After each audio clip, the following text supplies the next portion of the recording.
8월 7일 목요일 매일 성경 스가랴 2장 1절로 13절. 내가 또 눈을 들어 본즉 한 사람이 측량줄을 그의 손에 잡았기로 내가 어디로 가느냐 물은즉 그가 내게 대답하되 예루살렘을 측량하여 그 너비와 길이를 보고자 하노라 하고 말할 때에 내게 말하는 천사가 나가고 다른 천사가 나와서 그를 맞으며 이르되 너는 달려가서 그 소년에게 말하여 이르기를 예루살렘은 그 가운데 사람과 가축이 많으므로 성곽 없는 성읍이 될 것이라 하라. 여호와의 말씀에 내가 불로 둘러싼 성곽이 되며 그 가운데에서 영광이 되리라. 오호라 너희는 북방 땅에서 도피할지어다. 여호와의 말씀이니라. 이는 내가 너희를 하늘 사방에 바람같이 흩어지게 하였음이니라. 여호와의 말씀이니라. 바벨론 성에 거주하는 시온아 이제 너는 피할지니라. 만군의 여호와께서 이같이 말씀하시되 영광을 위하여 너희를 노력한 여러 나라로 보내셨나니 너희를 범하는 자는 그의 눈동자를 범하는 것이라. 내가 손을 그들 위에 움직인즉 그들이 자기를 섬기던 자들에게 노략거리가 되리라 하셨나니 너희가 만군의 여호와께서 나를 보내신 줄 알리라. 여호와의 말씀에 시온에 따라 노래하고 기뻐하라. 이는 내가 와서 내 가운데에 머물 것임이라. 그날에 많은 나라가 여호와께 속하여 내 백성이 될 것이요 나는 네 가운데에 머물리라. 내가 만군의 여호와께서 나를 네게 보내신 줄 알리라. 여호와께서 장차 유다를 거룩한 땅에서 자기 소유를 삼으시고 다시 예루살렘을 택하시리니 모든 육체가 여호와 앞에서 잠잠할 것은 여호와께서 그의 거룩한 처소에서 일어나심이니라 하더라.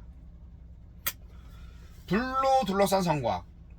셋째 환상은 측량줄을 손에 잡은 사람입니다. 성벽이 무너지고 황폐해진 예루살렘이지만 하느님이 불로 둘러싼 성곽이 되어주셔서 예루살렘의 회복을 가져다 주실 것입니다. 하느님은 어떤 분입니까? 우리를 완벽하게 지키시는 강력한 보호자이십니다. 스가랴는 환상 속에서 예루살렘을 측량하려는 사람을 봅니다. 스가랴 당시 예루살렘은 성벽이 허물어져서 측량이 불가능했습니다. 이에 하나님은 현실을 보는 새로운 관점을 제시하십니다. 예루살렘은 사람과 가축이 많아지고 크게 번성하여 성곽 없는 성읍, 곧 경계가 없는 성읍이 될 것입니다. 성곽이 없다는 것이 연약함과 초라함의 증거가 아니라 예루살렘에 넘치게 임할 복의 상징으로 바뀔 것입니다. 성곽이 없어도 불안해할 필요가 없습니다. 하나님이 불성곽이 되셔서 예루살렘을 둘러싸실 것입니다. 우리를 위한 성곽이 되시는 이를 자신의 영광이라고 선언하십니다. 하나님 백성의 번영과 평화는 스스로 세운 성벽이 아닌, 그러니까 돈이나 권력과 같은 스스로 세운 성벽이 아닌 성벽이 되어주시는 하나님을 통해서만 확보됩니다. 하나님은 자기 백성을 억누르고 수탈하는 자들을 벌하십니다. 이스라엘 백성은 하나님께 눈동자 같습니다. 하나님의 백성을 범하는 것은 하나님의 눈동자를 범하는 것과 같습니다. 하나님은 예루살렘을 노략한 세력을 공격하셔서 노략거리로 전락시킬 것입니다. 세상 질서의 전복을 통해 하나님의 주권을 세상에 드러내실 것입니다. 그날을 기다리는 백성은 바벨론으로 상징되는 압제자에게서 피해야 합니다. 압제자가 심어준 가치관과 세계관을 쫓아내고 하나님의 질서를 따라야 합니다. 현실에 순응하지 말고 말씀에 순종하며 살아갑시다. 자기 백성 가운데 머무시는 하나님, 성전 재건을 통해서 유다 백성이 얻을 것은 하나님과 동행, 그리고 하나님의 임재입니다. 성전의 본질은 건물의 웅장함이나 화려함이 아니라 하나님의 거하심입니다. 하나님이 돌아오시면 성곽 없고 황폐한 예루살렘은 거룩한 땅이 되고 유다 백성은 하나님의 소유된 백성이라는 지위를 회복할 것입니다. 자기 백성 가운데 거하시는 하나님은 열방까지 자기 백성으로 부르실 것입니다. 현실을 보면 상상할 수 없는 일이지만 거룩한 처소에 계신 하나님이 홀로 성취하실 것입니다. 하나님이 약속하셨으니 우리는 현실을 넘어 노래하고 기뻐할 수 있습니다. 주여, 불로 둘러싼 성곽이 되어 우리와 함께 하시는 하나님을 믿고 하나님의 새해를 꿈꾸게 하소서. 와, 너무 멋있지 않아요? 예루살렘 성벽 다 무너졌는데 성곽이 친히 되셨어요, 하나님이. 그런데 그 모습이 불이에요. 불로 성벽을 만드셨다. 이 멋진 하나님의 현현. 물론 환상 속에서 스가랴가 본 건데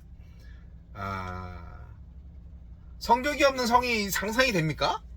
놀라운 스가랴가 본 환상이 혹시라도 상상이었다면 정말 멋진 상상이죠. 뭐 상상은 아니고 어쨌든 비전이죠. 자, 성벽이 온전히 세워진 거는 이제 스가랴 활동 훨씬 이후에요. 예, 느헤미야가 유다의 총독으로 활동한 시대가 되는 거죠. 여하튼 뭐 스가랴가 어쨌든 그 성벽을 본 거죠. 불 활활 성벽, 하느님 성벽. 또 실제로는 성벽이 이제 세워지죠. 그 미래를 보는 거죠.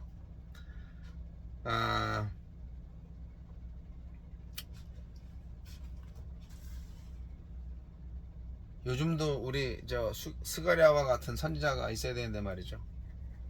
우리나라가 어떻게 될 것인가? 통일은 과연 될 것인가?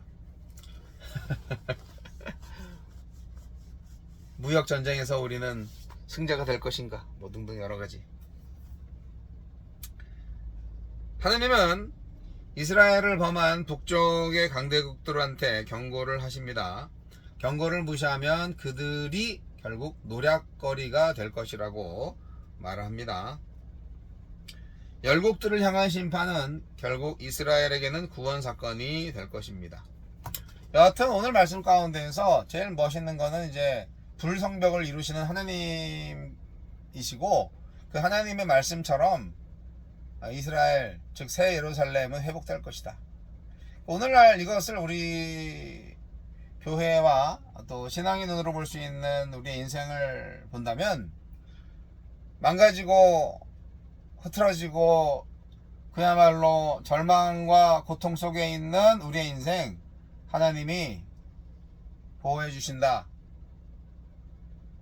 불성벽이 되셔서 희망을 가지고 하나님만 믿고 하나님만을 예배하라. 뭐 이런 말씀으로 할 수 있을 것 같습니다.